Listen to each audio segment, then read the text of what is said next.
Grabe talagang ibang bansa din no, na buhay natin pag pumunta sa ibang bansa. Talagang yung utak natin talagang sobrang magastos. Kung ano yung iibig sabihin mo. Meron pa nga akong experience na Korea naman to, sa Korea. Yung tour guide namin, nag-picture siya sa amin. Atras siya ng atras. Ngayon, highway na yung inatrasan niya. Kami naman nag-smile. Sabi ko, bago ko pa masabi, baka nasagasaan na siya, kaya hindi ko marang mag-English. Sabi ko, yo. Bago ko pa masabi na masagasaan siya, nasagasaan na siguro siya. Kasi tagal ko masabi, yo. Sabi niya, yo, tada. Sabi ni Jason, alam mo, bago mo pa masabi yung sinabi mo masagasaan siya, nasagasaan na, bakit ang tagal mong sabihin na masasagasaan siya? Sorry, English kasi ang hirap direct talaga sa ibang bansa. Sabi ko, you gonna hit. Sige ko, you gonna hit. Sabi ko pala, you gonna hit.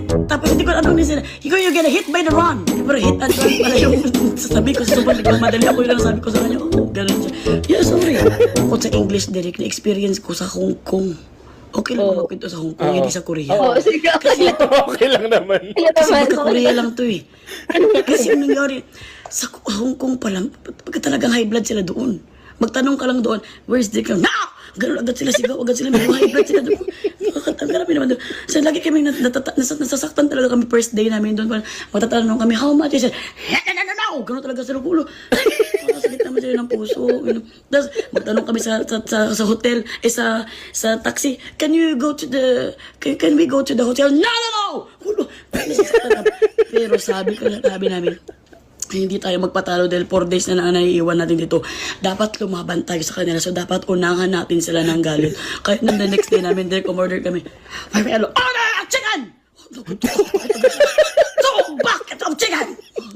Sabi tatingin na kami ng kaibigan ko, ay, kailangan magalit pero tayo. Faster! Ganda pa na sila. Tapos sabakay kami ng taxi. Hindi kami pinapasa kay Dedek kasi talaga yung mga mukha namin. Pagsakay namin.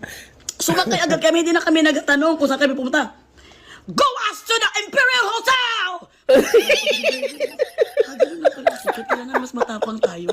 Kasi dali kung magpa-hurt ka, walang mangyayari sa buhay mo. Kaya naalala ko ngayon, kasi ayaw nila ng English. Na-o-op sila sa English. Na-o-op talaga sila sa English. Kaya nagagalit sila. Parang naging high blood na kami nung time. Pero ganun pala ang style doon. Kailangan unahan mo sila ng galit. Pagkandala pa sila, bigay sa chicken, bakit? Baka kasi hindi nila naintindihan. Kaya Baka kaya akala niya minumura sila. Oo.